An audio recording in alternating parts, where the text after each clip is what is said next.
Yes breaking news చూస్తున్నాం. Ration కార్డుదారులకు big alert. April 1 నుంచి కొత్త నిబంధనలు. తేడా వస్తే కార్డు రద్దే. అవును, మీరు విన్నది నిజమే. ఇది రేషన్ కార్డుదారులకు ముఖ్య గమనిక లాంటిదే. రేషన్ కార్డుల్లో అనర్హులుగా ఉన్నటువంటి వారందరినీ కూడా ఏరివేత కార్యక్రమం మొదలైందని చెప్పుకోవాలి.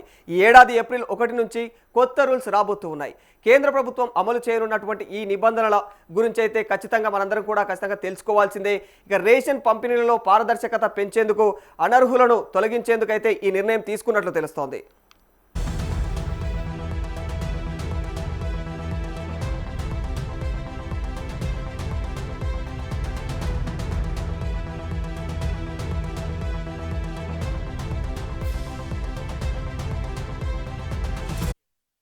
దేశంలో పేద మధ్యతరగతి కుటుంబాలకు ఆహార భద్రత కల్పించడంలో రేషన్ కార్డు కీలక పాత్ర పోషిస్తుంది.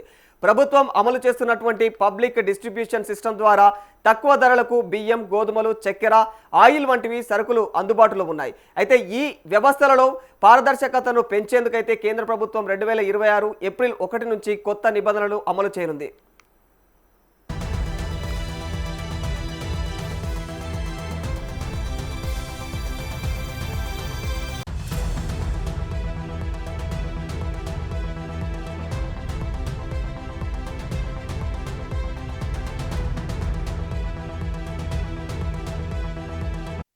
రేషన్ కార్డులో ఉన్న వ్యక్తి తప్పనిసరిగా ఈకేవైసీ చేయించుకోవాలి.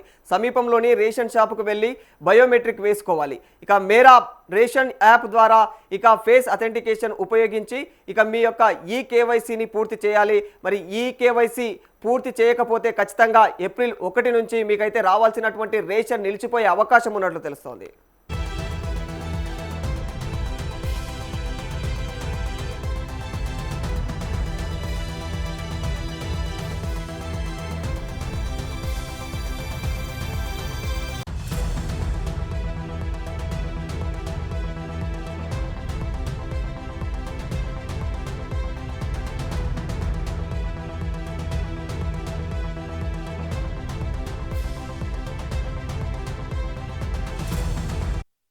కొత్త రేషన్ దరఖాస్తుదారులకు వార్షిక ఆదాయం పరిమితిని పెంచింది ప్రభుత్వం.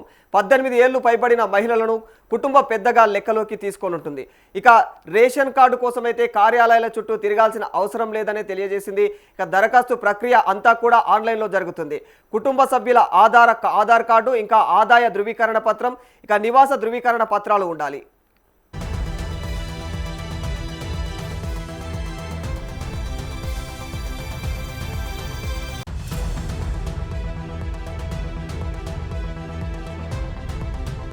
ఆన్లైన్లో దరఖాస్తు చేస్తే ఫుడ్ సప్లై ఆఫీసర్ ఇంటికి వచ్చి ధృవీకరణ చేసిన తర్వాత కార్డు జారీ అవుతుంది.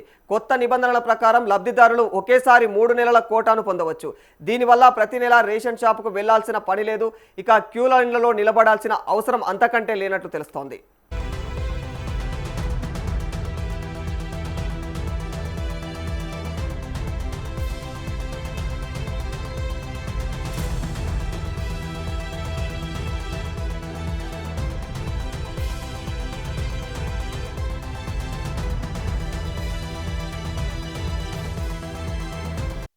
మరోవైపు పేదల ఆహార భద్రత కోసం అమలు చేస్తున్నటువంటి రేషన్ పథకం అమలులో కీలక లోపాలు కాగ్ పరిశీలనలో వెలుగులోకి వచ్చాయి. ఇక ఆదాయ పన్ను చెల్లింపుదారులు, అధిక విస్తీర్ణంలో వ్యవసాయ భూములు కలిగినటువంటి వారు సైతం రేషన్ లబ్ధి పొందుతున్నట్లయితే వెల్లడైంది. ఇక అనర్హులతో పాటుగా మరణించిన లబ్ధిదారులతో కలిపి మొత్తం 83,545 మందికి రేషన్ బియ్యం ఇస్తున్నారు. ఇందుకోసం నిబంధనలకు విరుద్ధంగా ఇక 135,16,00,000 వ్యయం ఖర్చవుతోంది.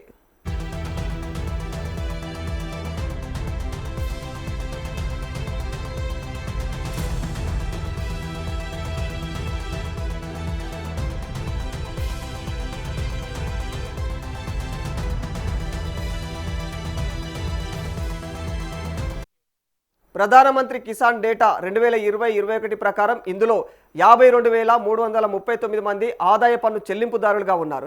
ఇక 5,886 మందికి 15 ఎకరాల కంటే అధిక భూమి ఉంది. వీరికి రైతు బంధు పథకం ద్వారానే ఏడాదికి 1,50,000కు మించి అధికంగా అందుతా ఉంది. 2020-21లో 16,128 కేసులు, 2021-22లో 25,320 కేసుల్లో లబ్ధిదారులు మరణించినప్పటికీ వారి పేరుతో రేషన్ తీసుకుంటూనే ఉన్నారు. ఇక అనర్హులు రాయితీ బియ్యం తీసుకున్న కేసుల్ని ప్రభుత్వం దర్యాప్తు చేసి లోపాలకు బాధ్యులైనటువంటి అధికారులపైన చర్యలు తీసుకోవాలని కాగ్ సిఫార్సు చేసింది.